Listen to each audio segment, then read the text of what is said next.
So nice to see you all. My gosh.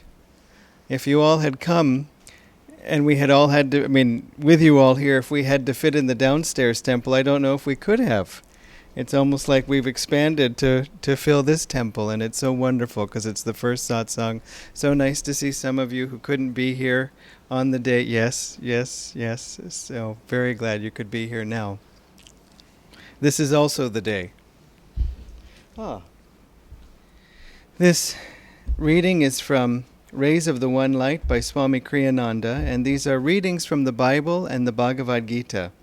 Each week we read from both scriptures as prescribed by Yoganandaji and by his guru, Sri Yukteswarji, who was guided by Babaji to compare the two scriptures and show the same underlying truths between them. This week's reading is entitled The Law of Karma, Bondage or Soul Release. Truth is one and eternal. Realize oneness with it in your deathless self within.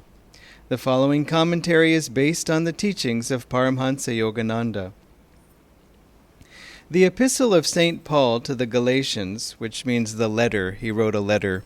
In those days it was called an epistle, but it's just a letter.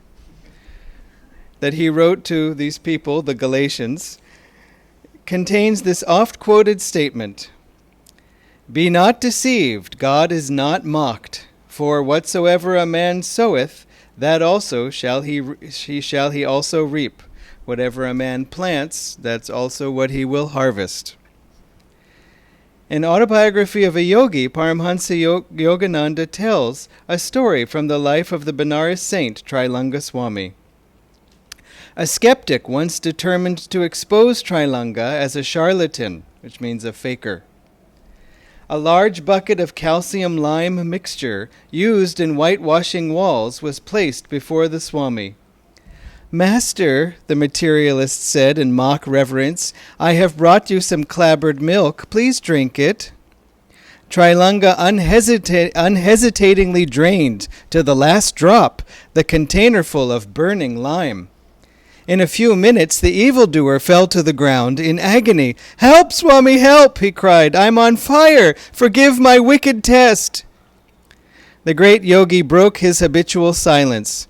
"Scoffer," he said, "you did not realize when you offered me poison that my life is one with your own. Except for my knowledge that God is present in my stomach, as well as in every atom of creation, the lime would have killed me. Now that you know the divine meaning of boomerang, never again play tricks on anyone." The well-purged sinner, healed by Trilanga's words, slunk feebly away. Yoganandaji goes on to say, "The reversal of pain was not due to any volition of the master, but came about through unerring application of the law of justice, which upholds creation's farthest swinging orb. Men of God realization like Trilanga allow the divine law to operate instantaneously. They have banished forever all thwarting cross-currents of ego. Not by reason alone, but by self-realization are the ins and outs of destiny fully understood. Their web, though tied forever to the post of ego motivation, is too intricate to be perceived as a single thread. Only great masters can see it with clarity. It is visible to them in all its workings, not from within the tangle, but from above, in superconsciousness.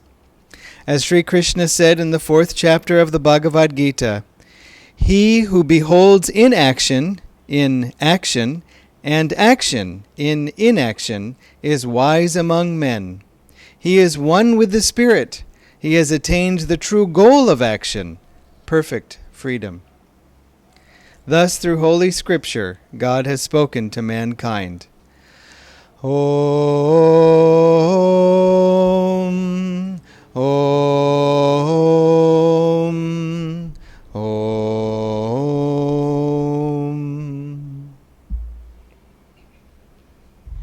Good morning, everyone.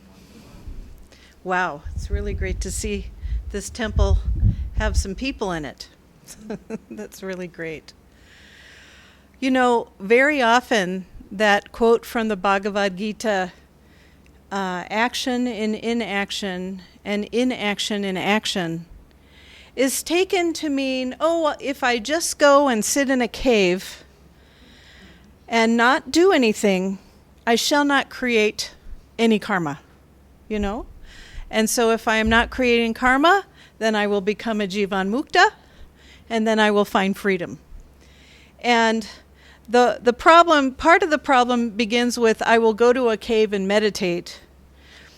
Because, you know, Swamiji used to talk about this, Master would talk about it. We saw it in Rishikesh. In Rishikesh, there's quite a few forest-dwelling yogis who had decided at one point in their life they're going to go and you know, devote their life to meditating and being in isolation.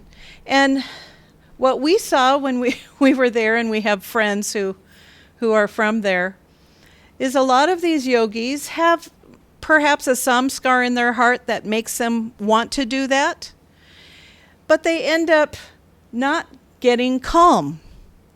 And so what do you do when you're not calm and you're just sitting by yourself? You start looking outside yourself. Like, I don't like that guy's 10 feet closer to me. And, hey, that's my land. And quit taking my land from me. We saw a lot of people taking land from each other. and just trying to survive, you know. If you are just going someplace to be isolated, you need more than just the desire to be alone and think God is going to come to you. It's a whole lot more complex than that. And I would say the quote about action in inaction and inaction in action is really based on the action of the heart. So we know about the vrittis that are contained in the heart, the vrittis that are our karma stored here, and the vrittis that cause us excitement, the chitta that will be in the heart causing excitement. All of this is movement in the heart. When we are compulsive in our behavior, it's because there's something in the heart that makes us act in this compulsive way. Like, I must do it, because it's driven by that emotion that is not calm. And then you might say, well, then I should have no emotion. Well, if we just repress it, it will come out in weird ways. It will come out anyway, because you can't repress emotion. You have to transmute it and become calm.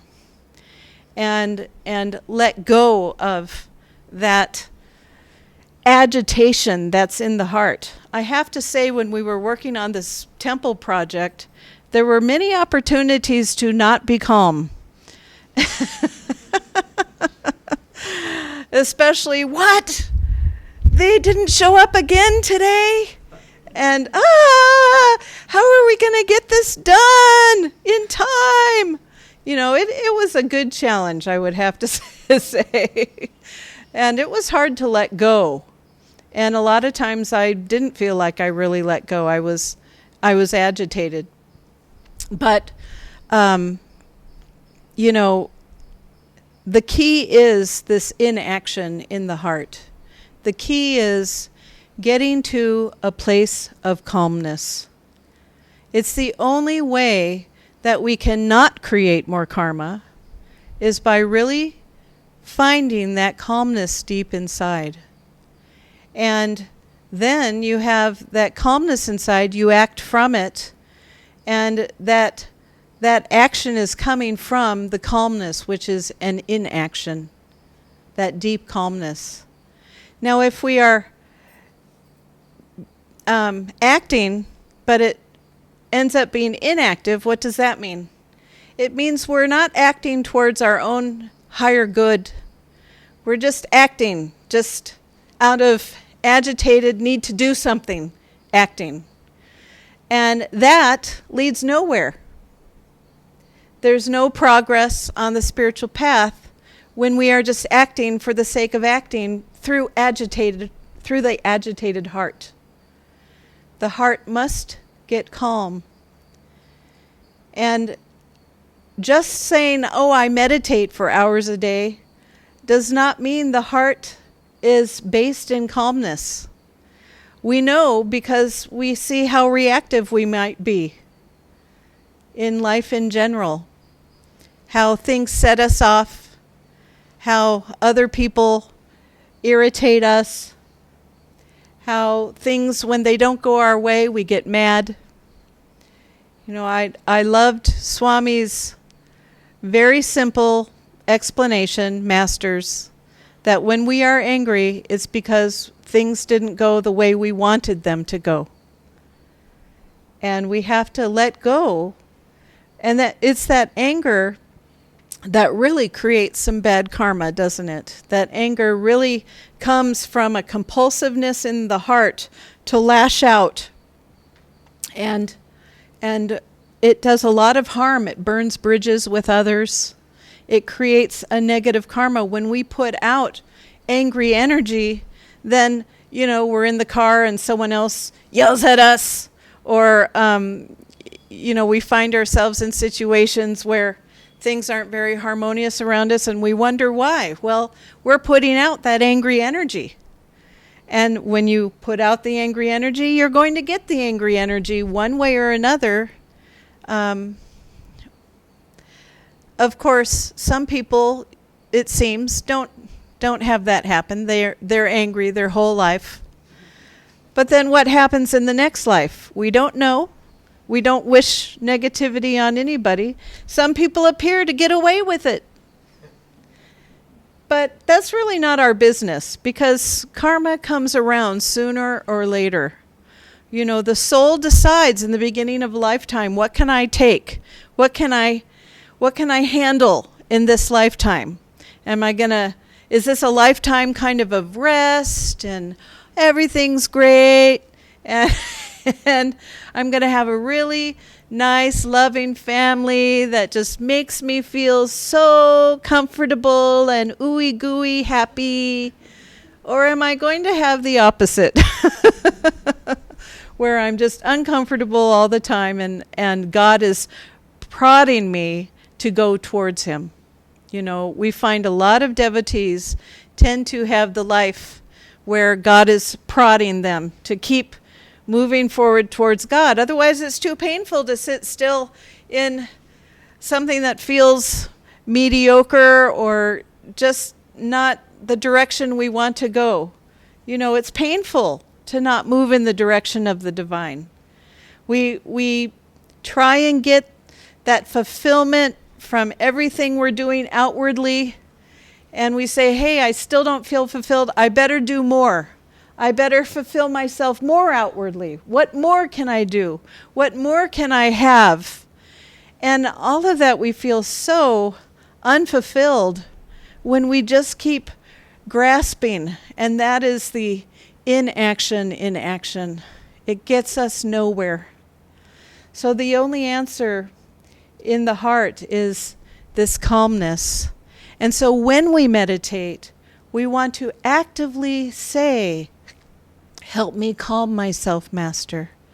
Help soothe the chitta that's in this heart chakra. Help me soothe that so that I become calmer and calmer, so that I act from a place of wisdom. Wisdom comes from acting in calmness. So we can really find a lot of calmness in this temple, can't we? There's a lot of calmness that was planted last weekend, and the more we meditate in here, the more we will feel that calmness planted inside of us as well. It'll become just like a regular Ananda temple, which feels like it meditates for you. You know, you just have to come and sit, and the temple meditates for you. That vibration is already there. That sense of safety in the divine is already there. And it allows us to just let go of all the difficulties of the day, Let go of the difficulties we're having with other people, and withdraw into the spine. And once we withdraw, especially through Hong Sa, through Kriya, when we withdraw, we're not renouncing other humans when we do that. We're really allowing others be who they are. We may be detached, and you withdraw into the spine. When you withdraw into the spine, you feel God's presence so strongly within. You just feel, it's the key. It's the only way to feel God's presence. You withdraw into the spine in your meditation. You have that calmness, because the calmness allows you to perceive the divine's presence. If we're agitated, we're not going to feel that presence. So when that calmness is there, it gives us the intuition to perceive the presence within. And it draws God to us even more. We want to feel the love of the divine even more. And that draws him to us even more. Divine Father, Heavenly Father, Divine Mother. The whole key is that calmness. We will develop the intuition. We will draw the presence. We will have our inaction in action through that calmness. And it's the only way. And remember, don't just sit and meditate and think, okay, I'm doing my kriyas, I'm doing my meditation. You have to do it really with inspiration, which is a daily requirement that we have. We need to find what inspires us every day. And it changes. You feel one inspiration one day, and you try and reach for that same inspiration the next, and it's gone. And you say, oh, it's gone. And you try and grab it back. How can I get that inspiration back? Well, God wants us to reach for the new inspiration that's there. And then you get a whole range of different inspirations that come to you, like little tools to connect to the divine. Little ways of feeling that inspiration. Every true inspiration will remain in your consciousness. And if it comes from truth, if it comes from a real experience in the divine, actually when you do think of it, you'll be able to touch that experience again. If it's a little bit more from imagination, which isn't all bad, but if it's more from imagination, you won't be able to touch that. Or suppose it was real, but you don't have the calmness to touch it again. But once you get the calmness, you'll be able to touch it again. So it's all in that calmness. It's all in that ability to wait that extra second before we react to people, to situations. Just wait that extra moment and really focus on giving yourself that extra time. I find sometimes when we chant, we'll chant a little too fast. Now, you don't want to chant too slowly because then you put yourself to sleep. But if you chant too fast, you're jiggling yourself out of your center, you know. Govinda Jai Jai Gopala Jai Jai Govinda Jai Jai Gopala Jai Jai Radha Ramana Hare Govinda Jai Jai. It's energetic. Nothing's wrong with that. It probably brings some energy up the spine. But you want to feel, if you have something too rhythmic like this in your chanting, then it makes you unable to feel as much. If instead you feel your heart, music is the energy flowing through your heart and out. And so you have that devotion. Govinda Jai Jai Gopala Jai Jai. Feel every word. Govinda Jai Jai Gopala Jai Jai Govinda Jai Jai Gopala Jai Jai Radha Ramana Hare Govinda Jai. So you really want to feel that word. If it's going too fast, you can't do that. Govinda Jai Jai. Nothing's wrong with trying to raise your energy. In fact, sometimes we'll do a faster chant first, because it matches the Rajasic energy coming in off the street. Because we were just driving, we were just walking around doing things, we've got to match that energy somehow. So do a faster chant, because then, okay, at least I'm directing my energy now faster towards something. Okay, now I'm chanting more from my center, even if it's faster. Okay, it's kind of like you're riding a horse and another horse is next to you about to speed by, and you need to jump on that horse and slow it down, just like in the movies. And so you get on that horse and then you slowly slow it down and take the reins of that horse, and then you get calmer, and soon you're nice and centered on the horse. So yes, we can't just jump to the sattvic. We can't just jump to immediately agitated behavior to calm. It's too boring. It's too unengaging. So if you're in the Rajasic mode, you need to harness your Rajas to calm it down. So a nice, happy chant is good, but then try and feel it more and more deeply in your center. Try and really feel that. Working on your heart. Working on calming the heart. Working on getting to that calmness, to that center. Then the next chant could be more devotional. Maybe more slowly. But when you're really in the moment, you are feeling the divine in every second. And when you're chanting, you feel the divine in that chant in a very beautiful way, in a very centered, calm way, very present. If we're chanting and our mind is spinning around, we're not present.